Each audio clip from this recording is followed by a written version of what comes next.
સદગુરુ મહારાજની જય. આ યુક્તિથી જ્ઞાન જાણ્યા જેવું છે, પણ જેમ ગુરુની યુક્તિ હોય ને એમ શિષ્યની યુક્તિ હોય જોવે. ગુરુની જે યુક્તિ છે ને એ શિષ્ય જાણવી જોવે. એક વખત ગુરુ બોધ કરી અને શિષ્ય અને ગુરુ બે હાલ્યા આવતા હોય, પણ ગુરુને ઘોડું હોય છે, શિષ્યને વાંય વાંય હાલ્યું આવવાનું. પછી આખી રાત બેઠા હોય એટલે ગુરુ ઝોલે ચડ્યા. એને હાલવાનું નહીં, ઘોડામાં બેઠા હતા. બહાર ઠંડો વહેલા આવે તે ગુરુ ઝોલ્યા ચડ્યા એટલે પાટમાં કાજુ ને બદામ ને એવું બધું હિકેલો કરીને લઈ લીધેલું ઠેલામાં. ક્યારેક ક્યારેક કાજુનો દાણો મોઢા મૂકે, ક્યારેક બદામનો દાણો મોઢા મૂકે. ઊંઘ ન આવે એટલે ખાતા આવે. પેલો વાંય હાલ્યો આવે. ગુરુ મહારાજ કેમ તેમ બોલતા નથી? કે એ ગુરુની યુક્તિ કહેવાય, તને ખબર ન પડે. છેલ્લા પછી જોયું એટલે ક્યાંક મોઢે હાથ લઈ જાય એટલે છેલ્લાની એમ થયું કે આ ઓલા કાજુ બદામ છે ને પાટના વાળેલા એ ખાતા આવે. એટલે વાંહે રહ્યો વાડમાં ઘા કર્યો પાણો લઈને અને ઘોડું ભાગ્યું તો ગુરુ ઝોકે ચડેલા અને તરાણા થઈ ગયા. એકડમ પગ રહી ગયેલો ને ટીંગાતા જાય ને ઘોડું ભાગ્યું. છેલ્લા બસાય છેલ્લો દોડ્યો એટલે પણ કે આ તો ગુરુની યુક્તિ સામા કે મને કઈ ખબર પડે નહીં કે. એટલે આ ભારે કરી કે છેલ્લા પણ તો કે આ ઊભું જ રાખીએ, પણ આ ગુરુની યુક્તિ છે કે મને આમાં શું ખબર પડે બાપા. એટલે એમ અત્યારે ગુરુની યુક્તિ જાણવી જોવે. નકર તો એ માર ખાય માકડું અને માલ ખાય મદારી. એને ધંધા કરવાનો હોય ને આવું બધું કર્યા રાખે ડીંડક. યુક્તિ ગુરુની યુક્તિ શું છે કે અહીંયા જ તમારી મુક્તિ થઈ જવી જોવા. 84ના ફંદા બધા તૂટી જવા જોવા. 84ના ફંદા તૂટ્યા કેડે તમને એક સ્વરૂપે આણી દીધા. પછી અહીંયા ગુરુ શિષ્ય રહ્યા નહીં. ત્યાં જ મુક્તિ મળે જાય છે કે તું પોતે જ છો. તારાથી તો આ બધું ઊભું થયેલું છે અને તને ન સમજાય. તારું ઊભું કરેલામાં તું ભૂલો પડ્યો છો. એ યુક્તિ જણાવે છે. કોઈ યુક્તિમાં કોઈ મંતર નથી આવતા, એમાં કોઈ જાપ નથી આવતા, એમાં કોઈ કંઠે ન બાંધવી પડે. યુક્તિ એટલે યુક્તિથી જણાય કે મારું ઊભું કરેલું મને ન સમજાય.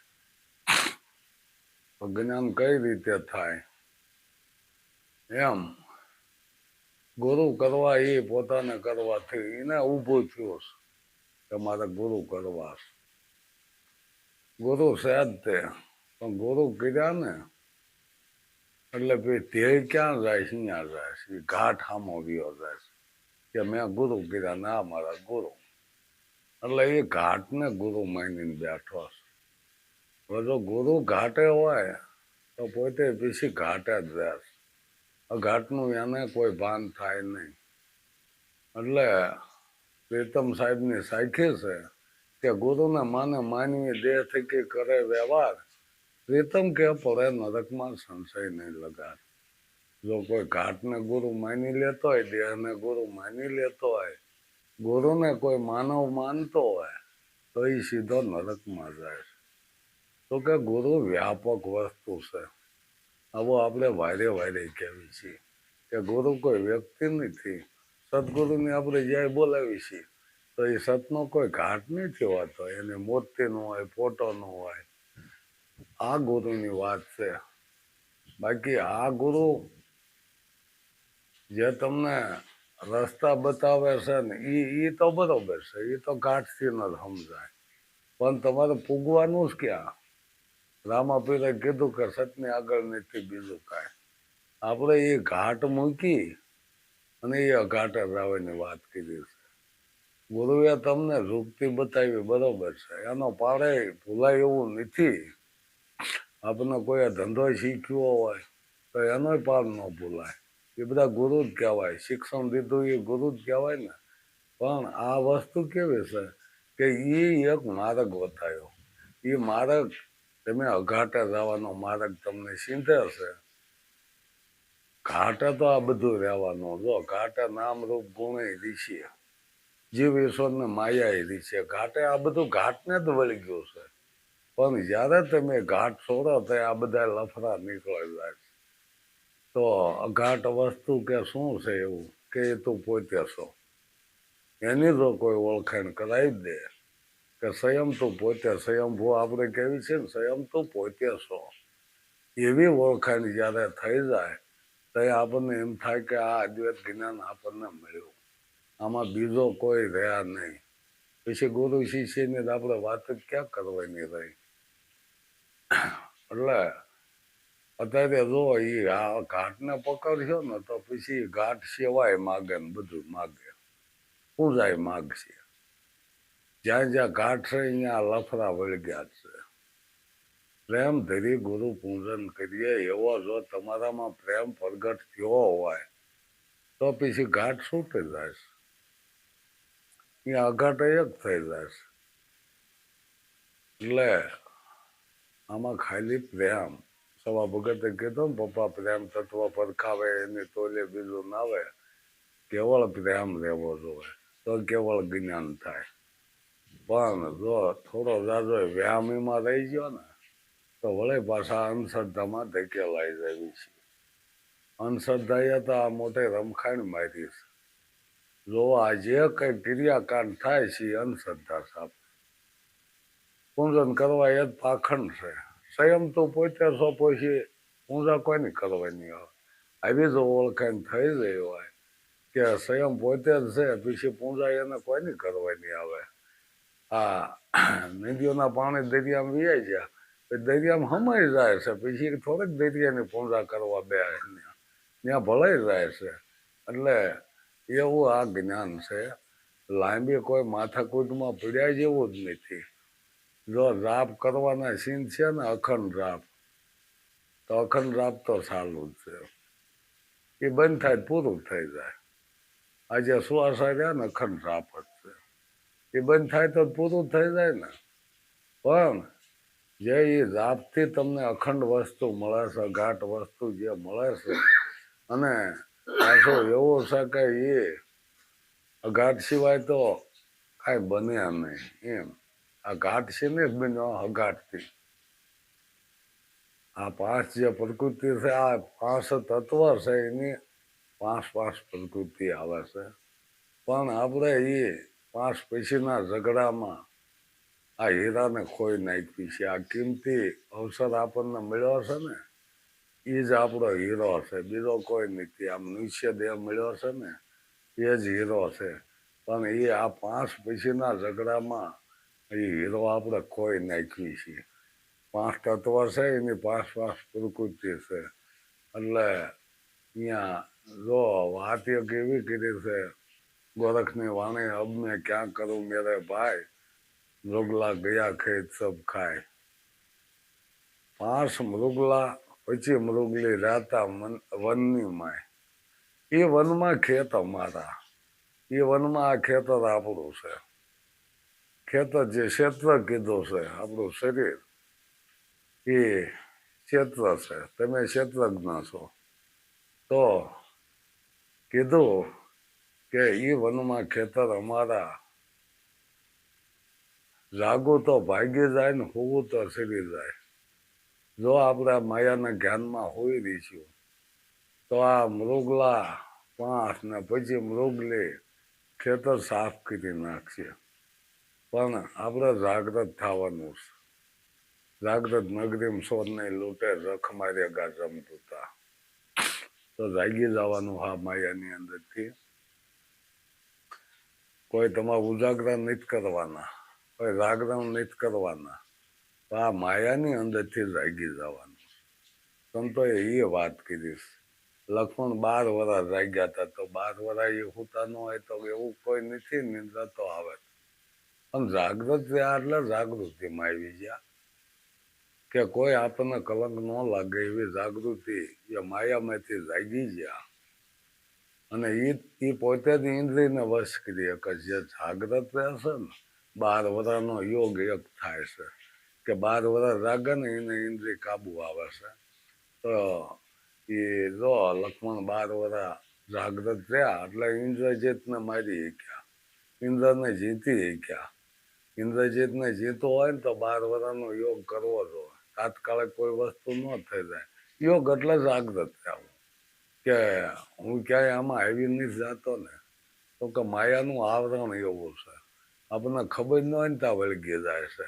માયા મોટે નાંગણી સોરું પોતાના ખાય, એમાં કોઈક બેસી જાય તો ફણી દત્તા. એમ આ માયાનું આવરણ એવું છે. પોતાના સોરુને ઉપાડેલા, પણ એમાં જો સટકી ગયો કેમ ઓલા માછલા ઢીમર ઝાડ નાખીને બેઠો હોય, પછી એ ઝાડમાં જો માછલા નીકળે જાય ને એટલા બેસી જાય, પણ ઝાડમાં આવી જાય ને એને ઉપાડી જાય છે. એટલે એ રીતે આપણી તૈયારી હોય જો કે માયા ઝાડમાં જ કઈ રીતે બસાય.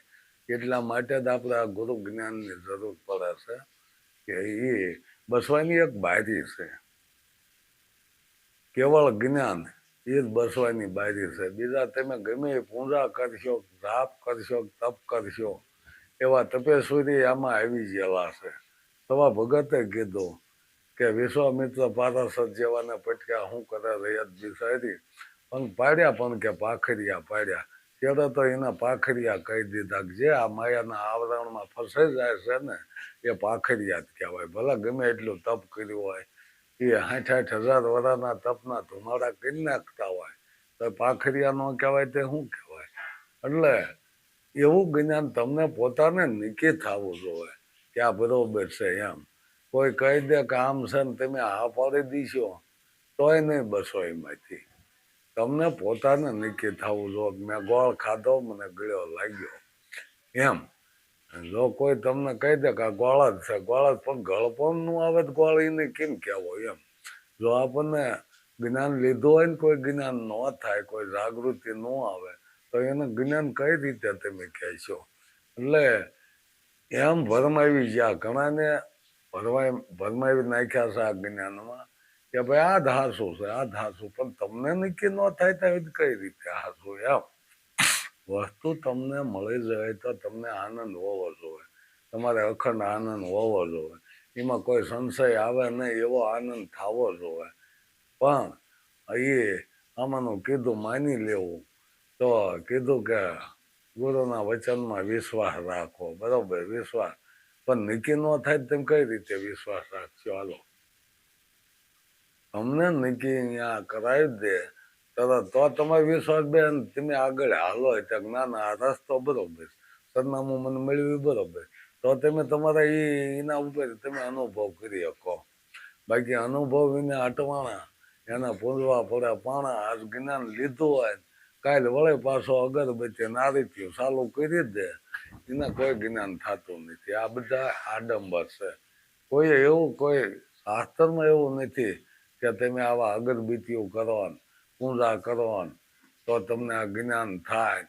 એવું કોઈ શાસ્ત્રમાં નહીં, કોઈ સંતે નથી કીધું. સંતોએ ચોખ્ખું કીધું કે આપનો સૂજે પથ્થરને પૂંજે, આખડીએ અંધિયારો, અંતર જોતી અળગી કરીને કે દીવડિયા સીધ બાળો.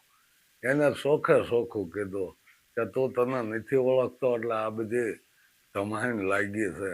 પોતે પોતાને ઓળખી જાય સ્વયંભૂ કે સ્વયં પોતે જ છે, પછી આને કોઈના પૂજા પાઠ કરવાના આવતા નથી. દરેક જગ્યાએ કીધું પૂજા એ જ પાખંડ છે, પાખંડ વાળા જ પૂજાવના છે. પૂજાવું એ પાખંડ છે. નકર તો ગંગા સતી ન કે પૂજન કર્યો, પણ કે અંતકરણમાં પૂંજાવાની આશા કરે એને હરિનો સંગ ન થાય એવી આશા નહીં રાખવાની.